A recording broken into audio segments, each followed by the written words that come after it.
बहुत समय पहले एक गांव अलीगढ़ में एक भोलाराम नाम का लकड़हारा रहता था। भोलाराम तगड़ा था लेकिन बहुत आलसी।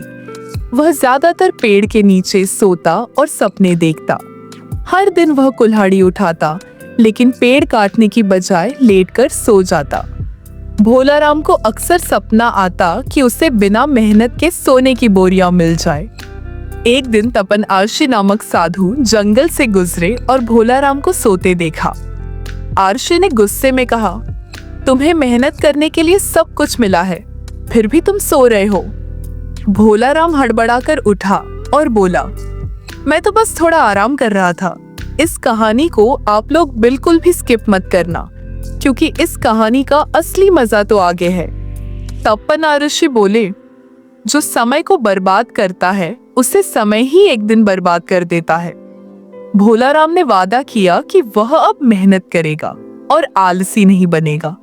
अब भोलाराम रोज जल्दी जंगल जाता और ईमानदारी से पेड़ काटता। कुछ ही महीनों में उसकी हालत सुधर गई और वह मेहनत से खुश रहने लगा। अब वह जब पेड़ के नीचे बैठता तो सपना आता, मेहनती और सच्चे इंसान का सपना। एक दिन भोलाराम पेड़ काटते काटते जंगल में बहुत दूर निकल गया। वहां उसने एक सूखा पेड़ देखा जिसके पास चमकती मिट्टी थी। भोलाराम ने जरा मिट्टी हटाई तो नीचे से सोने का बर्तन निकला। वो चौंका, फिर बोला, लगता है मेरी मेहनत रंग लाई। भोलाराम उस बर्तन को लेकर घर नहीं गया, बल्कि उसे मिट्टी में ही दबा दिया। अगले दिन वो अपने दोस्त राम सेवक के पास गया और बोला, एक रहस्य है, चलेगा? राम सेवक थोड़ा लालची था। वह तुरंत तैयार हो गया। भोलाराम ने उसे जंगल ले जाकर पेड़ के पास लाकर बोला, यहाँ खुदाई कर। जैसे ही राम सेवक ने खुदाई शुरू की, जमीन धसक गई और वो अंदर गिर गया। नीचे एक रहस्यमयी सुरंग थी जिससे अजीब रोशनी आ रही थी। भोलाराम ने डरते हुए भी सुरंग में छलांग लगा दी। अब शुरू होगी असली परीक्षा। क्या भोलाराम बच पाएगा इस रहस्यमयी दुनिया से? अंदर एक और ही दुनिया थी, सोने के पेड़, चमकते झरने और उड़ते पत्थर। राम सेवक एक पेड़ से चिपका बैठा था, कांप रहा था। भोलाराम बोला, लगता है हमें कोई परीक्षा ले रहा है। एक चमकदार आवाज गूंजी, केवल सच्चा और मेहनती ही यहाँ से जा सकता है। तभी सामने एक राक्षस आया और बोला, पहेली हल करो वरना यहीं रह जाओगे। पहेली थी, जिसे जितना दो उतना ही छोटा होता जाए। वह क्या है? राम सेवक चुप था, लेकिन भोलाराम ने कहा, गड्ढा। राक्षस मुस्कुराया और बोला, सही उत्तर। अब एक आखिरी परीक्षा बाकी है। उन्हें एक जादुई दरवाजे से गुजरना था, लेकिन सिर्फ एक जा सकता था। राम सेवक दौड़ पड़ा, लेकिन दरवाजा बंद हो गया और वह बेहोश हो गया। भोलाराम शांत खड़ा रहा। दरवाजा खुद खुल गया। अंदर एक दिव्य स्त्री बैठी थी। उसने भोलाराम से पूछा, तू क्या चाहता है?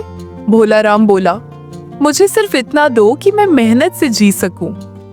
देवी प्रसन्न हो गई और बोली, तू अब जहां जाएगा सोना बरसेगा, लेकिन मेहनत से ही मिलेगा। भोलाराम अचानक जंगल में था। राम सेवक भी वहीं पड़ा था।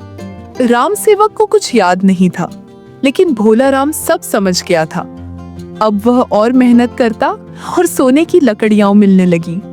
गांव वाले चकित थे, लेकिन भोलाराम ने कभी घमंड नहीं किया। वह रोज बच्चों को सिखाता, असली चमत्कार मेहनत में है। राम सेवक अब उसका सबसे अच्छा साथी बन गया और मेहनत करने लगा। और इस तरह एक आलसी लकड़हारा बन गया प्रेरणा की मिसाल। एक रात भोलाराम के सपने में वही देवी फिर आई और बोली, सच्चाई का इम्तिहान अब शुरू होगा। सुबह गांव में अफवाह फैली, भोलाराम को जंगल से सोने की खान मिली है। लालची जमींदार ने योजना बनाई, उसका सच सबके सामने लाओ वरना जमीन जब्त। राम सेवक डगमगाया, भोलाराम को बचाऊं या जमींदार से मिल जाऊं? भोलाराम ने सब सुन लिया। अब वो खुद ही सच्चाई का सामना करने चल पड़ा, बिना डरे, अकेले। सीख, मेहनत के बिना सपने अधूरे हैं। आलस सिर्फ बर्बादी लाता है।